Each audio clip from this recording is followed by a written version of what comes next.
Hello everyone, I am Devansh and मेरे साथ यहाँ पे इस वक्त देवांश जुड़े हुए हैं और हमारे कॉमन नेम्स के अलावा हमारे इंटरेस्ट भी थोड़े से कॉमन है और आज हम इस वीडियो में बात करेंगे Russia Ukraine conflict and war के बारे में और अपने इंटेलेक्चुअल कैपेबिलिटीज़ और इंटरेस्ट्स के इस यूनिसन में हम कोशिश करेंगे कि इस वीडियो को जितने ज़्यादा हो सके हम इन्फॉर्मेटिव बना सकें। पर उसी के साथ साथ मैं ये चीज़ भी कहना चाहूँगा कि कहीं ना कहीं पूरी तरीके से ये हमारे पर्सनल ओपिनियंस पे बेस्ड है, इसलिए आप किसी भी तरीके से इससे इन्फ्लुएंस वगैरह ना हुई। आपको जो सही लगता है आप सही मानिए, आपको जो गलत लगता है आप उसे गलत मानिए और अपने सूझबूझ और अपने ही इंटेलेक्ट को सबसे ऊपर रखिए। हम बस यहाँ पे आपको एक वेराइड पर्सनल ओपिनियन देना चाहते हैं।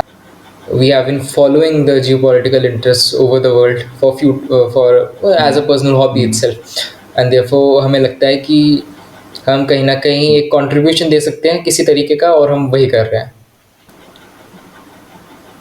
तो सो अगर मैं शुरू करूँ देवांश तो हाँ, तो मैं देख पा रहा हूँ जब से ये वॉर शुरू हुई है ना, इस पे लोगों के काफ़ी पोलराइज्ड से ओपिनियन है कि कुछ लोग तो सोचते हैं यार कि जो व्लादिमीर पुतिन कर रहा है वो बिल्कुल ही गलत है, कि यार ऐसा नहीं होना चाहिए था। और बहुत से लोग ऐसा भी सोचते हैं कि यार ये रशिया के इंटरेस्ट में है, कि मतलब जो वो कर रहा है ना ठीक है। जैसे हमारी गवर्नमेंट का स्टांस इस पे यही रहा है कि न्यूट्रल रहने का, कि ना रशिया को सपोर्ट करेंगे और ना ही रशिया के अगेंस्ट बोलेंगे कुछ। तो जो भी इंडिया में गवर्नमेंट के सपोर्टर्स हैं ना, सेंट्रल गवर्नमेंट के, वो उनका भी व्यू यही है कि यार व्लादिमीर पुतिन जो कर रहा है वो सही है। लेकिन आज हम इसी पे ही बात कर रहे हैं कि यार जो वो कर रहा है क्या वो सही में उसके इंटरेस्ट में है, या फिर ये चीज़ एक्चुअली में जो है बहुत ज़्यादा गलत है ना। तो यही है कि हमारे ये पर्सनल व्यूज़ हैं, तो आप देखें जो भी है।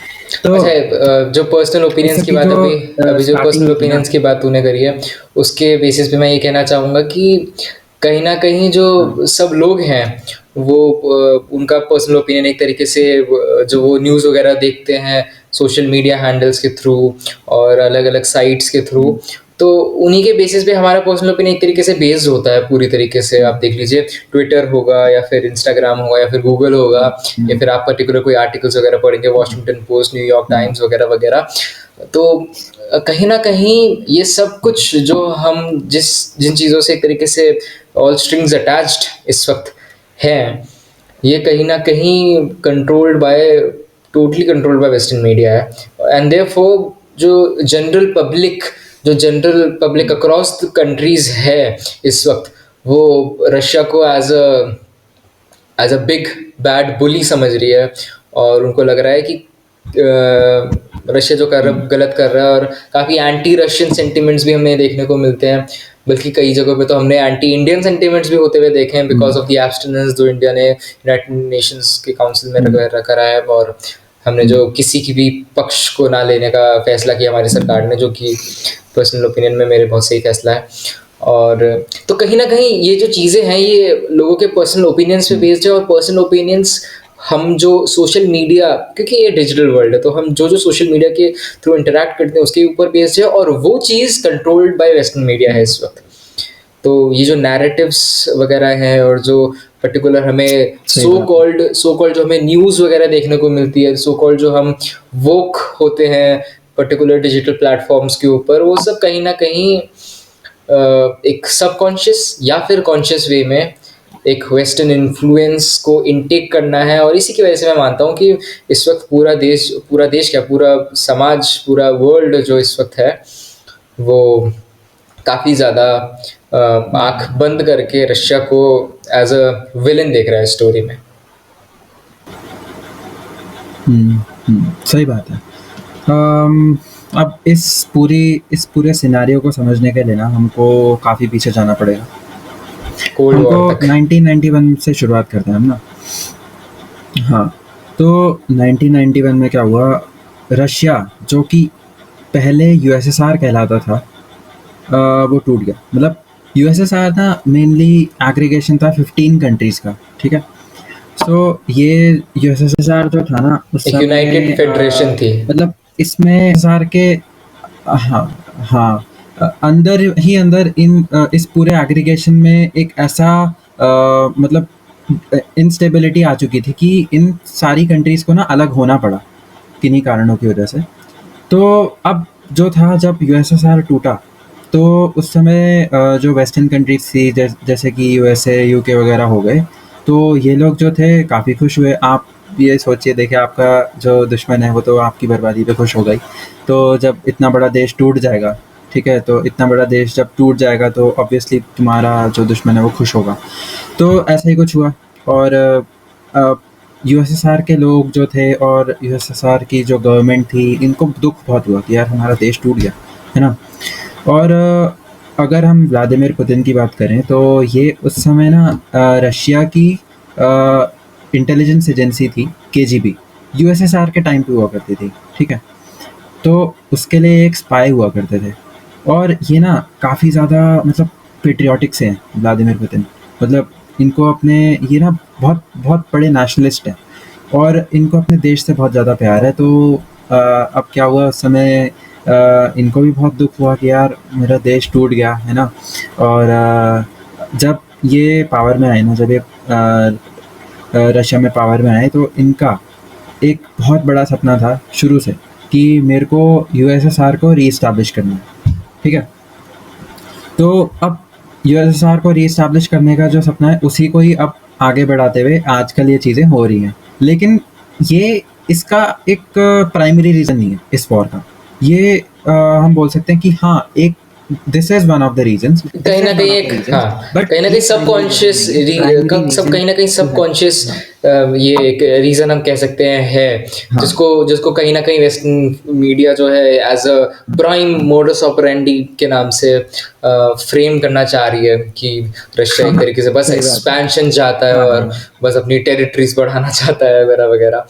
कहीं ना कहीं हम कह सकते हैं कि हाँ, बैक ऑफ द माइंड वो एक बहुत बड़ा सही बात है, रिग्रेट था, सही, सिर्फ बिल्कुल सिर्फ सही बात व्लादिमीर पुतिन के मन में नहीं, बल्कि मैं कहना चाहूंगा कि most of the Russian people और वो रशियन मेंटालिटी वाले लोगों के एक दिल में ये बात हमेशा थी कि जो सोवियत यूनियन का ब्रेकडाउन हुआ था वो कि उनके लिए बहुत ही है। ज़्यादा दर्दनाक, शर्मनाक और बहुत ही रिग्रेटफुल एक तरीके से मोमेंट इन हिस्ट्री था। हुँ, तो हुँ, मेरे ख्याल से पुतिन इस हुँ। वक्त सही पिछले बात है, पिछले 20 सालों से, सही वो बिल्कुल सही इंसान बात है। 20 सालों से भी ज़्यादा आई गेस से वो पावर में है, तो कहीं ना कहीं लोगों के हुँ, सेंटिमेंट्स और उस पर्टिकुलर फिगर के, मतलब पॉलिटिकल फिगर के जो सेंटिमेंट्स है वो कहीं ना कहीं आपस में एक बॉन्ड, एक पर्टिकुलर हुँ, सिनर्जी में है, तभी मेरे ख्याल से वो इस लेवल पे वहाँ पे क्या कहते हैं, सत्ता में है, सत्ता में है, यही तो कहेंगे, हाँ। और इसी के साथ मैं एक और चीज़ ऐड ऑन करना हुँ, चाहूँगा हुँ, पावर में है अब तक। कि हाँ, मैं तुझे और मतलब जो भी लोग देख रहे हैं इस वक्त, उन सबको एक बहुत ही मतलब मेरे पर्टिकुलर इस वक्त दिमाग में ये चीज़ आई एकदम से कि हम देखें तो अगर सिर्फ हम एक Vladimir Putin as a person बात करें तो वो पेट्रियट है बहुत बड़ा, ठीक है? और शुरुआत हुई थी उनकी as a secret agent, um, secret um, service agent, जिसके बाद उन्होंने फिर एक हुँ, रशियन फेडरेशन को कहीं ना कहीं बिखरता हुआ पाया, तो फिर वो पॉलिटिक्स में आए और फिर धीरे धीरे करके अपनी पोजीशन को सॉलिड करते करते, ओलिगार्क्स को साइडलाइन करते करते, और कहीं ना कहीं मतलब वो मेजर जनरल पॉपुलेशन के दिलों में हुँ, आ गए, है ना, रशियन। हुँ, तुझे ये स्टोरी कहीं सुनी सुनी सही लग रही बात है। है? कुछ क्लिक कर रहा है माइंड में? नहीं। एक और बहुत ही हुँ, फेमस हिस्टोरिकल फिगर नहीं, है, अभी तो बहुत ही नहीं। फेमस हिस्टोरिकल फिगर है जो कि एक बहुत बड़ा पेट्रियट था और पहले एक स्पाई था, और जब उसने अपनी देश को बिखरता हुआ देखा तो फिर वो पॉलिटिक्स में घुसा, और उसके बाद फिर धीरे धीरे करके पॉलिटिक्स में अपनी फिगर, अपनी इमेज, अपनी पोजीशन स्ट्रॉन्ग करी, नहीं, और उसके बाद एक समय पे वो अपने देश के लोगों के दिलों में छा गया। कुछ हिट करा? गॉड, नहीं तो बता आप। ठीक है, और यहीं पे पॉज कीजिए वीडियो, अगर आपको कोई दिमाग में आया इंसान तो प्लीज़ कमेंट कीजिए, और अब मैं आपको रिवील करता हूँ कि वो कौन थे। हाँ, तो तो शायद थोड़ा सा शॉक हो जाएगा, शायद लोग थोड़ा सा शॉक हो जाएंगे, पर एडोल्फ हिटलर।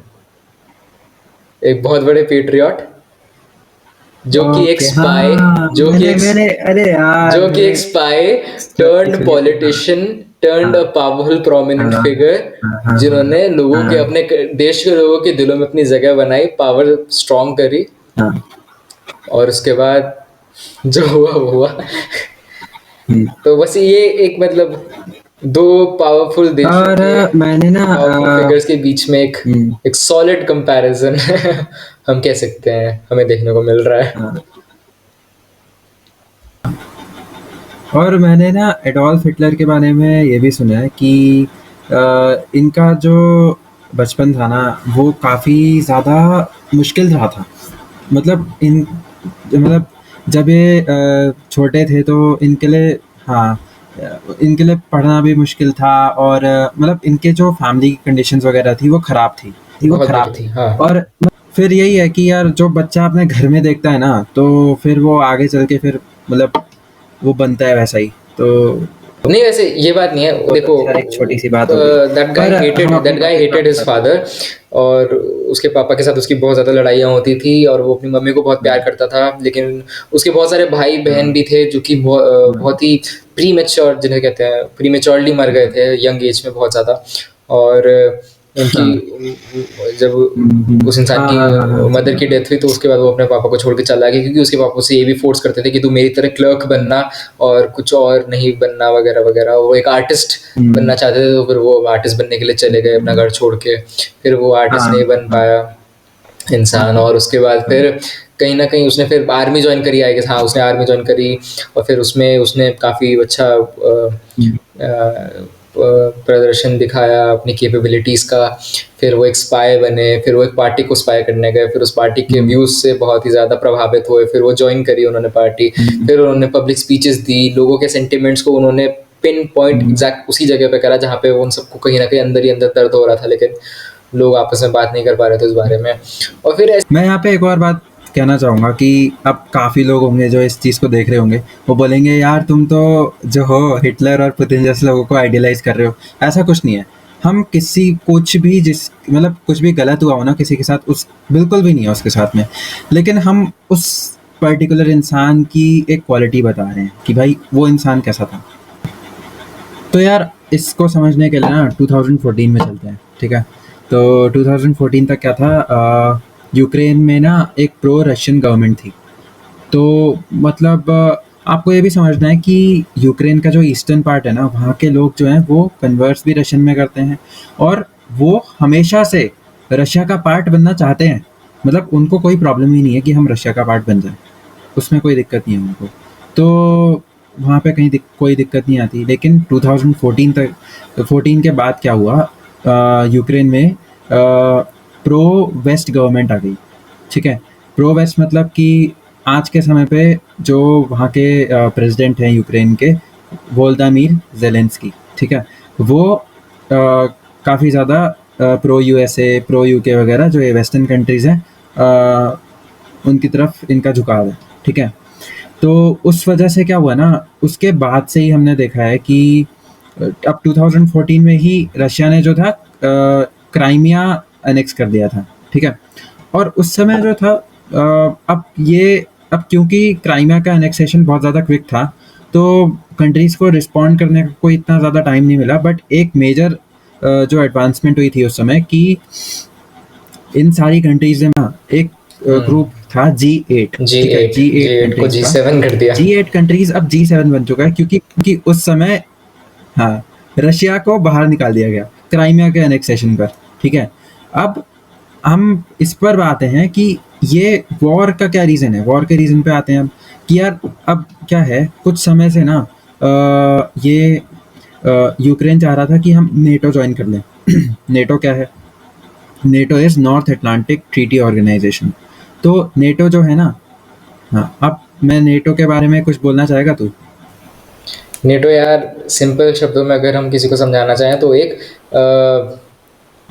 बहुत ही पुरानी, बहुत ही पुरानी तो मतलब ठीक है, एक मिलिट्री अलायंस है मोस्टली, जिसमें कि एक ग्रुप ऑफ नेशंस हैं जो कि वेस्टर्न डोमिनेटेड हैं और उनका मेन जो प्रिंसिपल एक तरीके से नेटो का मेन, जैसे नेटो को अगर एक लाइन में आपको समझाना हो कि नेटो के अंदर क्या हो रहा है, तो वो एक तरीके से ये है कि अगर नेटो के किसी भी मेंबर कंट्री के ऊपर कोई दूसरा देश अटैक करता है या उसको एनेक्स करने की कोशिश करता है वगैरह वगैरह, किसी भी टाइप का एक्सटर्नल एग्रेशन अगर किसी एक नेटो मेंबर कंट्री के प्रति कोई एक्सटर्नल कंट्री करती है, तो उसका मतलब नेटो ट्रीटी ऑर्गेनाइजेशन ये मानेगी कि नेटो के सारे मेंबर कंट्रीज के ऊपर वो हमला हुआ है और as a one whole single unit सारे वो देश उस वॉर में या फिर उस एग्रेशन के खिलाफ पार्टिसिपेट करेंगे।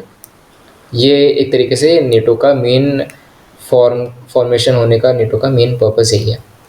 और कहीं ना कहीं हम इसे ये भी एक तरीके से कह सकते हैं कि ये काउंटर करने के लिए बनाया गया था सोवियत यूनियन के बढ़ते न्यूक्लियर आर्सेनल को। और कहीं ना कहीं आज भी ये कहीं ना कहीं एंटी रशियन, इसको हम आर्बिट्री वे में थोड़ा सा मतलब ओवरऑल तरीके से थोड़ा मतलब कह सकते हैं। सही बात, बिल्कुल सही। हाँ, तो यही है कि यार अब आप ये सोचो कि यूक्रेन भी नेटो ज्वाइन करना चाह रहा था। नेटो जैसे देवांश ने समझाया कि ये मतलब एक मिलिट्री अलायंस जैसा ही है। मतलब अगर सपोज कल को यूक्रेन पे हमला होता, यूक्रेन पे अगर नेटो ज्वाइन कर चुका होता यूक्रेन, ठीक है, और तब रशिया इस पे अटैक करता, तो मतलब सारी की सारी कंट्रीज वॉर में कूद चुकी होती। तो हम बोल सकते थे भाई ये तो शुरुआत है वर्ल्ड वॉर 3 की, ठीक है। लेकिन ऐसा हुआ नहीं, ठीक है। ऐसा अब क्या है ना, नेटो, रशिया को प्रॉब्लम क्या थी भाई, नेटो क्यों ना ज्वाइन कर सके यूक्रेन। इसमें ये भी एक बात आती है कि यार आप ये सोचो कि इसको एग्जाम्पल लो कि कल को नेपाल बोल दे चाइना को कि हमारे कंट्री में आके बैठ जाओ, हमारी कंट्री में आपकी आर्मी बैठी रहेगी नेपाल में, ठीक है। तो इंडिया को ऑब्वियसली प्रॉब्लम होगी यार कि यार मतलब चाइना की आर्मी बिल्कुल मेरे बगल में बैठी है ना, अभी भी बगल में ही है, बट यार एक नेबरिंग कंट्री नेपाल जो कि इंडिपेंडेंट थी, वहां पे चाइना की आर्मी आके बैठ गई। बल्कि तो जितनी फेटैलिटी इंडिया को इस पर्टिकुलर होलिस्टिक मेटाफोरिकल सिनेरियो में होगी, उससे कई गुना ज़्यादा प्रॉब्लम इस वक्त रशिया फेस कर सकता अगर जो ज्वाइन हो जाती तो। क्योंकि अगर हम देखें तो पूरे कोल्ड वॉर के टाइम से या फिर उससे पहले से भी जो रशिया है वो बहुत ही ज़्यादा एक आइसोलेटेड सुपर पावर थी। जैसे यूएसए है एक आइसोलेटेड सुपर पावर है, उसके चारों तरफ समुंदर ही समुंदर है, कोई भी कंट्री से वो ज़्यादा घिरा हुआ नहीं है जो कि उसके अलाइज ना हो।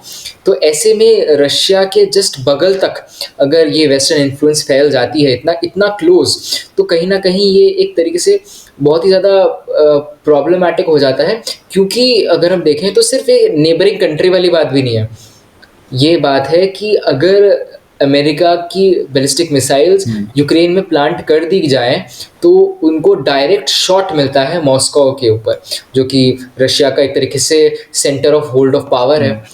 तो ये बहुत मतलब छोटी बात नहीं है रशिया के लिए, बहुत ही ज़्यादा बड़ी और बहुत ही ज़्यादा चिंताजनक बात है अगर यूक्रेन ज्वाइन कर लेता है नेटो को। क्योंकि अगर सिंपल शब्दों में इसको रखें तो हमें इंडिया को तो एज अ नेशन फिर भी थोड़ा एक्सपीरियंस है अपने नेबरिंग कंट्रीज़ में थोड़े से चुलबुले नेबर्स को होने की। पर रशिया के आसपास आज तक कभी मतलब हिस्ट्री में ऐसा कभी नहीं हुआ कि वो घिरा हुआ हो अमेरिकन या वेस्टर्न या डोमिनेंस से। और अब क्योंकि यूक्रेन में 2014 में प्रो वेस्टर्न सरकार आ गई थी, तो उसके बाद से कहीं ना कहीं रशिया को बार सटल वे में, कभी थोड़ा एक्सपोनेंशियल वे में, कभी थोड़ा पैसिव एग्रेसिव, कभी थोड़ा डोमिनेंटली, उनको ये कहीं ना कहीं जताना पड़ा बार कि अगर आपने नेटो ज्वाइन करी तो ये आपके लिए बुरा होगा। क्योंकि ये सिर्फ थ्रेट नहीं देता है रशिया को, ये एक तरीके से एग्जिस्टेंशियल थ्रेट देता है रशिया को, जो कि एक ज़्यादा बहुत ही ज़्यादा बड़ी बात हो जाती है। ये काफ़ी सही बात बोली कि हाँ मतलब एक थ्रेट नहीं है, एक एग्जिस्टेंशियल थ्रेट है। आप है ना, तो बात यही है कि यार अब जैसा कि इसने बोला कि यार यूक्रेन को बहुत बार वॉर्न किया गया कि यार मत करो ज्वाइन नेटो, कि कोई दिक्कत नहीं है, तुम एक इंडिपेंडेंट कंट्री बन के रहो, है ना, कि नेटो ज्वाइन करने की ज़रूरत क्या है, हम भी हमारी तरफ से तुमको कोई खतरा नहीं है, तुम नेटो मत ज्वाइन करो बस, ठीक है, हम तुम्हें कभी भी तुम्हारे पास आने नहीं वाले कि भाई हम तुम्हें कब्जाना चाहते हैं या इन्वेजन करना चाहते हैं, कुछ ऐसा कुछ नहीं होने वाला। तो रशिया ने इतनी इस श्योरिटी चीज़ दी में कि भाई यूक्रेन को हाँ, बस इस चीज़ नेटो मत ज्वाइन में करो। एक मेजर रीज़न ये भी आ जाता है कि एक तो अश्योरेंस दी, एक बार-बार बोला, बार-बार प्लीड करा कि अमेरिका को प्लीड करा कि आप प्लीज़ हम्म, हमें रिटर्न में दीजिए कि जॉइन नहीं करेंगे, जॉइन नहीं करेगा यूक्रेन उसको, नेटो को। यूक्रेन को कई बार, काफ़ी बार बोला, और यूक्रेन मना करने में लगा हुआ, अमेरिका मना करने में लगा हुआ, और पूरी दुनिया बस देख रही है। ऐसे में कहीं न कहीं एक पूरी रशियन फेडरेशन को कहीं न कहीं ये क्या कहते हैं इसे, उकसाना एक तरीके से हो गया, क्योंकि आप एम्बैरेसिंग सा जब लग रहा रशिया था। को, हाँ एम्बैरेसमेंट थी बहुत ज़्यादा, क्योंकि जब आप रशिया को देखते हैं, सिर्फ आप एक नेशन को नहीं देखते हैं, आप एक फॉर्मर ग्लोबल वर्ल्ड पावर को देखते हैं, आप एक ऐसे देश को हम्म, देखते हैं जो किसी टाइम पे यूएसए को टक्कर दे रहा था और काफ़ी जगहों में, काफ़ी फील्ड्स में जीत भी रहा था। आप देखते हैं एक ऐसे देश को जो कि वर्ल्ड की सेकंड हम्म, लार्जेस्ट मिलिट्री पावर रखता है। आप एक ऐसे देश को देखते हैं जो कि मेरे ख्याल से अमेरिका के बहुत ही ज़्यादा क्लोजली, या पता नहीं ज़्यादा, मेरे को एग्जैक्टली पता नहीं है, उनके बहुत ही ज़्यादा, मतलब कंपैरेटिवली क्लोज फिगर में न्यूक्लियर आर्सेनल रखता है। और आप एक ऐसे देश को देखते हैं जो कि दुनिया का सबसे बड़ा बड़ा लेंथ, मतलब वो एरिया वाइज भी one of the biggest Nations है। मास और के टर्म्स में जब आप सबसे पुतिन को बड़ी देखते हैं कंट्री तो है हाँ, रशिया। हाँ, सबसे बड़ी कंट्री है इनफैक्ट, हाँ। और जब आप पुतिन को देखते हैं as a leader of Russia, तो आप एक ऐसे लीडर को देखते हैं जो कि जिसने 20 से भी ज़्यादा सालों से अपने आप को वर्थ इट प्रूव करा है, एक ग्लोबल रिस्पेक्ट में, नेशनल रिस्पेक्ट में। सही और बात है। और सोवियत यूनियन के ब्रेकडाउन के बाद अगर रशिया के साथ कोई एक अच्छी चीज़ हुई है तो वो पुतिन है। जिस तरीके से उसने रशिया को वापस सही बात। एक अच्छे इकोनॉमिक हाँ, पाथ पे वो लेकर आए हैं, जिस तरीके से, क्योंकि स्टार्टिंग में जब रशिया बना था तो उस समय जो जो हालत थी रशिया की, वो बहुत ही ज़्यादा बुरी थी, अगर हम हिस्ट्री में पीछे जाएं तो। एकदम से, मतलब वो सुपर एक पावर, इकोनॉमिक क्राइसिस ही आ गया हाँ था पूरी कंट्री में जब बिल्कुल, हाँ। इनफैक्ट अगर यूएसएसआर हम, जब टूटा तो एक हाँ, इकोनॉमिक क्राइसिस ही आ गया था उस समय ना। तो आप एक ऐसे देश को देखते हैं जो कि एक टाइम पे सुपर पावर था, फिर उसके बाद एक बहुत ही ज़्यादा डिप्रेस्ड टाइम फ्रेम से अपने आप को जिसने निकाला है, और जिस इंसान ने निकाला है वो इंसान आज भी अपने आप को कंपैटिबल प्रूव कर रहा है एक वर्ल्ड स्टेज पे और एक नेशनल स्टेज पे। तो ऐसे में जब आप इतने ज़्यादा प्रोमिनेंट देश को ये बोलते हैं कि नहीं, नहीं, हम नहीं सुनेंगे तेरी, तो फिर कहीं ना कहीं ये एक तरीके से वो संजय दत्त वाला मीम याद आ रहा है, नहीं? ये कहीं ना कहीं एक तरीके से रशियन बेयर को आंख में तिल ही करना हो गया। और वो तो पंजा मारेगा। सही बात है। और बस यही तो सब वही चीज़ें है, हैं। मतलब कहीं अब ना कहीं आप देख ही यूक्रेन रहे हैं की इसका यूक्रेन नतीजा। की यूक्रेन की बचकानी हाँ, एक डिमांड कि हमें तो नेटो ही ज्वाइन करना है, कि ये जैसे बच्चों को नहीं होता कि मुझे तो वही वाला खिलौना चाहिए वरना मैं सड़क पे लेट जाऊंगा, वो चीज़, वो वही वाली हाँ। एकदम सही स्ट्रिक्टनेस कि बात है। हमें नेटो ही ज्वाइन करना है, हम अभी ही करेंगे ज्वाइन। और अमेरिका की वो एक तरीके से बुली बिग ब्रदर वाली फीलिंग कि नहीं, मैं तो तेरी नहीं सुनूंगा, वो करेगा ज्वाइन।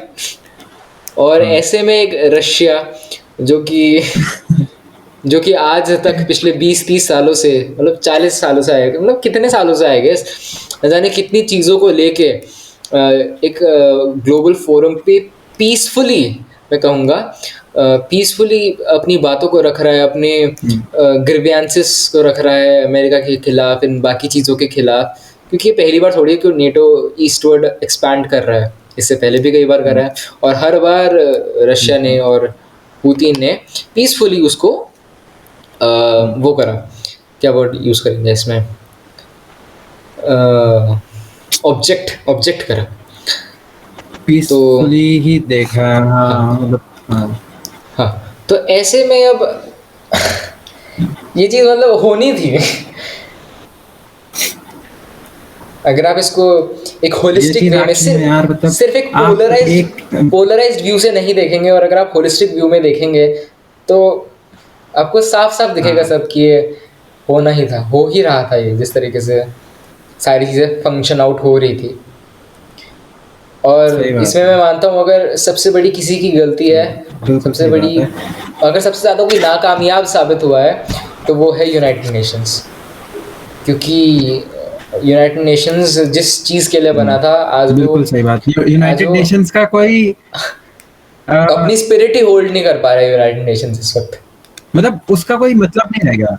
हाँ, यूनाइटेड क्योंकि नेशंस जैसे हाँ, अब उसका कोई मतलब ही नहीं रह गया। ऐसा लगता है कि यार जैसे आप ये देखो कि यार मतलब यूनाइटेड पिछले साल नेशंस, जब कोविड शुरू हुआ था तो हाँ, डब्ल्यूएचओ ने भी कुछ मतलब देख, वो जो भी Chinese world influence organizations over हैं यूनाइटेड ये नेशंस, इनका मुझे ऐसा अमेरिकन लगता है कि यार इन्फ्लुएंस ओवर यूनाइटेड मतलब there is no nations, meaning. तो ये पर्टिकुलर सेल्फ हाँ, इंटरेस्ट जो है देशों के, ये जब एक कंबाइंड हाँ, यूनाइटेड नेशंस की बॉडी के ऊपर जब की पोजीशंस पे अपने आप को फिक्सेट कर लेते हैं, तो ऐसे में यूनाइटेड हाँ, नेशंस वो यूनाइटेड नहीं रहता जो यूनाइटेड नेशंस था।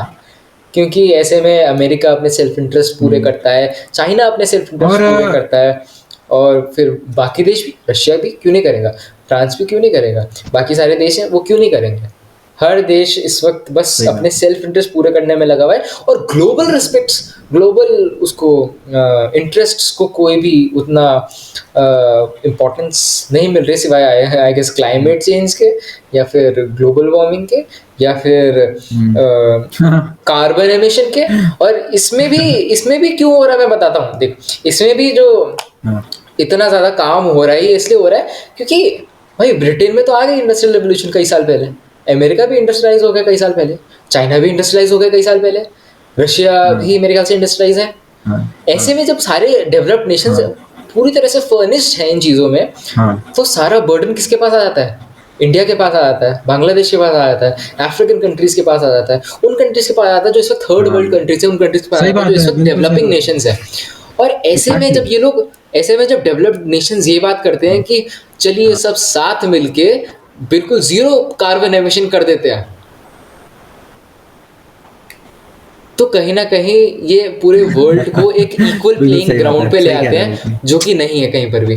वर्ल्ड एक इक्वल प्लेइंग ग्राउंड बिल्कुल भी नहीं है। हम्म, एक अमेरिकन, एक हाँ, एवरेज अमेरिकन, एक एवरेज बिल्कुल भी नहीं है, यूरोपियन, एक बिल्कुल भी नहीं है, एवरेज सही बात है। रशियन, एक एवरेज इंडियन, एक एवरेज बांग्लादेशियन, एक एवरेज एस्टोनियन, एक एवरेज यूथोपियन, एक एवरेज इजिप्शियन नहीं। हर इंसान, हर हम्म, देश का एक एवरेज सीरियन, एक एवरेज अफगानिस्तानियन, एक एवरेज पाकिस्तानी, एक एवरेज कोरियन, हर देश की अलग अलग समस्याएं जिनसे वो जूझ रहे हैं। ऐसे में आप किसी भी देश को ये नहीं कह सकते कि आप जीरो कार्बन एमिशन करिए। और मेरे ख्याल से ग्लोबल वार्मिंग वगैरह की प्रॉब्लम जो इतनी बड़ी है, वो बड़ी भी सिर्फ सही बात डेवलप्ड है। नेशंस की करतूतों की वजह से ही है। आप खुद डेवलप होके ये नहीं कह सकते कि दूसरे लोग वही एक्चुअली में यार उसी रास्ते आज से तक। डेवलप नहीं हो सकते जिस जिस रास्ते हाँ, से आप खुद डेवलप हुए थे कुछ साल पहले। हाँ, सही बात है। तो ये आज मतलब तक उन्होंने ये शेयर सब किया है जिस शेयर कारण आज हम हिपोक्रेसी इस है। स्टेज पे खड़े हैं, हाँ, है ना? और इसी में एक बात और ऐड तो ये हो जाती एक्चुअली है और कि पता है इंडिया ने ये चीज काफी बार। एक मिनट रुक जा। सिर्फ इंडिया नहीं मेरी यार, आवाज लैग काफ़ी कर रही है सारे, क्या? नहीं कुछ नहीं हो रहा है, कुछ प्रॉब्लम नहीं हो रही है। सिर्फ इंडिया नहीं यार, काफ़ी सारे ऐसे देश हैं जो कि ये बात समझते हैं। सही है, सही है। हाँ, और ऐसे में जब स्वीडन की एक लड़की ग्लोबल फोरम पे चिल्लाने लग जाती है कि how dare you, how dare you, तो ये कहीं ना कहीं उन लोगों की गलती है भी नहीं जिनको वो ये कह रही हाँ, है हाउ सही डेयर यू, बात हाउ है। Dare you. ये गलती है हम्म, पास्ट के उन लोगों की, उन डेवलप्ड हम्म, नेशंस के पास्ट हिस्टोरिकल मतलब फिगर्स की, जिन्होंने क्लाइमेट को उतना वैल्यू नहीं किया यार। हम इंडिया से आते हैं भाई, हमने क्लाइमेट को कब वैल्यू नहीं करा? हम पूजा करते हैं पेड़ों की, जानवरों सही की, बात है, सही बात है। वही तो।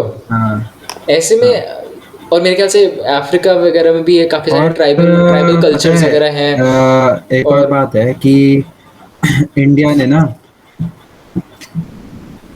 इंडिया ने ये चीज काफी बार कही भी है वर्ल्ड स्टेज पर कि हाँ United Nations certainly needs the change, कि यार हाँ, यूनाइटेड नेशंस में चेंज लाना बहुत बहुत ज्यादा इम्पोर्टेंट बहुत है। हाँ, आप ये क्योंकि देखो ग्लोबल कि पावर आज जो के समय ऑर्डर है में वो एक तरीके से चेंज हो ही आप, चुका है। है ना, आप ये नहीं कह सकते हो कि अमेरिका अब सुपर पावर है या रशिया अब सुपर पावर है या सही चाइना अब बात है, सुपर पावर है। Super power in the sense कि उनके एक्चुअली पास में सबसे ज्यादा पावर सही है, ये बात है। नहीं। लेकिन हम बात यहाँ पे करना चाहेंगे उन देशों की जिनकी रिप्रेजेंटेशन ग्लोबल ग्लोबल फोरम में बहुत हाई है, जैसे इंडिया जैसे देश, जो कि सेकंड लार्जेस्ट पॉपुलेटेड देश है, लेकिन हम्म, सेकंड हम्म, लार्जेस्ट रिप्रेजेंटेड नहीं है वो यूनाइटेड नेशन में, मेरे ख्याल से। हम्म, ऐसा क्यों? ठीक है, तो सही यही कुछ बात है, ऐसा बेसिक नहीं है। चीजें हैं कि आप। यूनाइटेड नेशन हाँ, सिक्योरिटी काउंसिल है, अ, तो मेरे ख्याल से हम बस जैसे ये तो जो एक उसमें के बाद 5 एक पहले, परमानेंट मेंबर्स हैं, और काफी पहले बार हम, इंडिया ने ये बोला भी है हाँ, पहले कि हमने, हमको जो है परमानेंट मेंबरशिप दो यूनाइटेड हाँ, नेशन सिक्योरिटी काउंसिल में। अरे नहीं, पर वही तो, काफी बार इंडिया इस बहुत, अपील को ब्लॉक हाँ, किया गया है कि यार नहीं, अभी नहीं दे सकते सिर्फ तो। इसलिए क्योंकि जो परमानेंट बॉडीज हैं वो नहीं चाहती कि शिफ्ट ऑफ पावर हो। और ये जो रिजिडिटी आ गई है यूनाइटेड नेशंस के अंदर, कहीं ना हाँ, कहीं एक्चुअली में, यही रिजिडिटी हाँ, रीजन बनेगी यूनाइटेड नेशन के अंदर इस ग्रेट लेवल के फ्रिक्शन का, कि हम्म, वही कहेंगे ना कि अगर आप स्मूथली वर्ल्ड हम्म, ऑर्डर को चेंज नहीं होने दोगे तो वो अब्रप्टली चेंज होगा, फ्रिक्शन के साथ चेंज होगा हम्म, और मोमेंटम के साथ चेंज होगा। सही बात है, तो वही हम देख रहे हैं। एग्जैक्टली, हम देख रहे हैं यूनाइटेड नेशन को फेल एग्जैक्टली, होते हुए, इसराइल पैलेस्टीन के साथ, अमेरिका वियतनाम के साथ, और रशिया यूक्रेन के साथ, और इंडिया चाइना के साथ, और वगैरह वगैरह, मतलब जितने भी दुनिया में ये कॉन्फ्लिक्ट्स वगैरह इस वक्त हो रही हैं अलग अलग जगहों पे, अलग अलग लेवल्स पे, कहीं ना कहीं ये सब के सब एक मेजर इवेंट, मैं हम्बली कहना चाहूँगा, एक मेजर इवेंट को, की ओर बढ़ है रहा ना, है। की ओर बढ़ रहा है। हाँ, सही बात है। और अब अगर हम वही टॉपिक पे रशिया वापस यूक्रेन वॉर पे आए। वापस आते हैं, हम कहाँ थे? काफी हम इधर थे उधर कि निकल भी जाते हैं। हम थे कि कि ये सब हाँ, रशिया बेसिकली को होता सुना है नहीं गया बेसिकली तो। ढंग से, तो फिर एंड मोमेंट पे आके ये वॉर वाला सिचुएशन क्रिएट हुआ है। हमने आपको एक और तरीके से ये बता दिया कि यूक्रेन ने नेटो ज्वाइन करने की जिद करी, और उससे पहले भी एक बार रशिया को क्रीमिया पे एनेक्स करना पड़ा इसी सेम रीज़न की वजह से, कि वो उन्होंने जिद करी कि हम नेटो ज्वाइन करेंगे। अमेरिका ने रशिया की डिमांड नहीं सुनी, यूरोप ने रशिया की डिमांड नहीं सुनी, यूनाइटेड नेशंस ने रशिया की डिमांड नहीं सुनी। और सिर्फ ये रशिया की डिमांड्स के बारे में नहीं है, ये बात है कि अमेरिका की डिमांड्स और यूरोप की डिमांड्स जो कि फुलफिल हो जाती है जब रशिया उसमें ऑब्जेक्ट करता है। तो जब रशिया ऑब्जेक्ट कर रहा है तब तो आप कह रहे हो कि नहीं, सही बात है। चलेगा, हम करेंगे। लेकिन जब रशिया कह रहा है कि ये पर्टिकुलर चीज़ नहीं होनी चाहिए, तो आप कह रहे हो नहीं, हम ये भी करेंगे। तो ये, सही बात। अगर आप वही इतने ज़्यादा सेल्फ इंटरेस्ट को अपने असल में डोमिनेट जो करोगे, यूएसए है ना, तो रशिया क्यों नहीं करेगा अपने सेल्फ यार इंटरेस्ट का फुलफिल? तो मेरे ख्याल से हमने बात कर ली कि यूएसए रशिया असल और में क्या यूक्रेन है, का वो मेन बहुत ज्यादा रीज़न, इगोइस्टिक है। हाँ बिल्कुल यार, वो चाहता है कि ठीक वो एक है, वर्ल्ड डोमिनेटिंग पावर बना रहे, हाँ, जबकि वो फेल कर रहा है इस चीज़ में अब बहुत ही ज़्यादा, क्योंकि वो क्योंकि, यूएसए अपने आप, और पता है हाँ, यूएसए भी वो नहीं रहा यार जो वो था। एक टाइम पे ये वो तो चीज है यूएसए ना, USA was the guardian of the nation, आज वो देख, बुलियर ऑफ द नेशंस। ठीक है। भाई एक्चुअली में हाँ जब से जो बाइडेन पावर में आया है ना, तब से तो यार यूएसए का पता नहीं क्या वर्ल्ड स्टेज पे ऐसा मजाक सा बना है। अभी हाँ यार, ये पता है, पर्टिकुलर कल उस ही पे, मैं हाँ। एक वीडियो देख और रहा था और नहीं नहीं, अरे सुन, कि रुक, जो बाइडेन जो था। बोल बोल बोल। हाँ, जो बाइडेन क्या हुआ, जो बाइडेन हम्म, ना एक प्रेस कॉन्फ्रेंस कर रहा था, और वो ना जैसे ही उसके ना आसपास कोई भी नहीं खड़ा था, और वो ऐसे हाथ मिलाया किसी से हवा में उसे। अरे भाई, वो बूढ़ा इंसान है यार। अरे मैं उसे बताता हूँ देख, लीडरशिप नहीं पता क्या होती है। वो हाथ मिला क्योंकि, रहा लिटरली हवा में, और अब बात सुन, कितनी बड़ी एम्बैरेसमेंट है मेजर सुपर पावर का प्रेसिडेंट। हाँ देख, बात ये है भाई कि अब वर्ल्ड देख, स्टेज पे, और अमेरिका का सऊदी मजाक उड़ ने रहा एक है, स्पूफ भी बना दिया उस पर।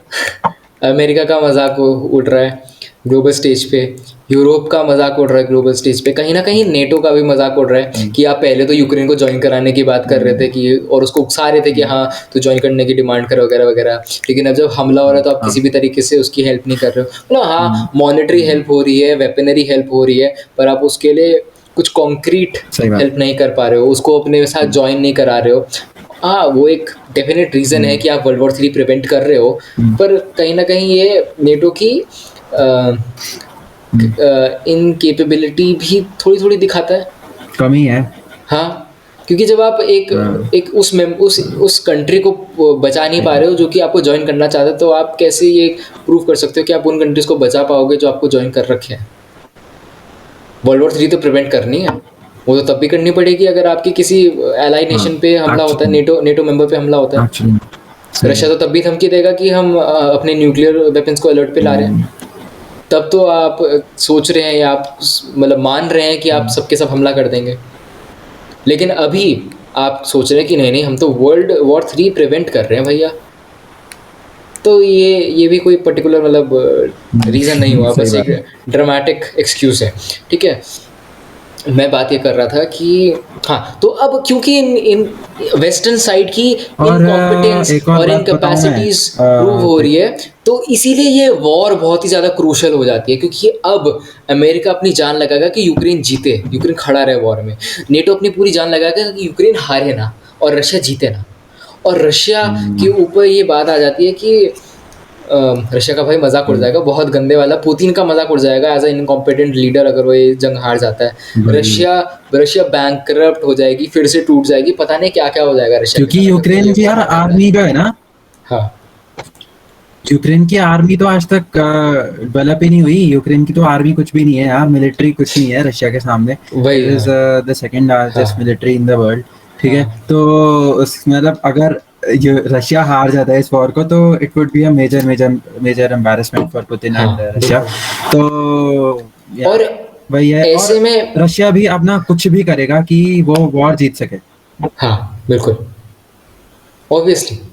पहले जैसे हम देख रहे थे कि रशिया जब वॉर इनिशियली स्टार्ट हुआ था कि जो है रशिया सोच रहा था कि हम सिविलियंस को नहीं मारेंगे। ठीक है, हाँ रशिया काफी केयरफुली बॉम्बिंग कर रहा था यूक्रेन के रीजन्स की, कि यार चलो सिविलियन कैजुअलिटीज ना हो, but Russia doesn't care now. ठीक है, नहीं यार रशिया पता डजंट गिव अ है, फक नहीं कि सुन भाई मेरी बात सुन, कुछ भी हो रहा है। इसमें भी हम कोई हाँ, कैटेगोरिकली कह नहीं सकते कि Russia doesn't give a F.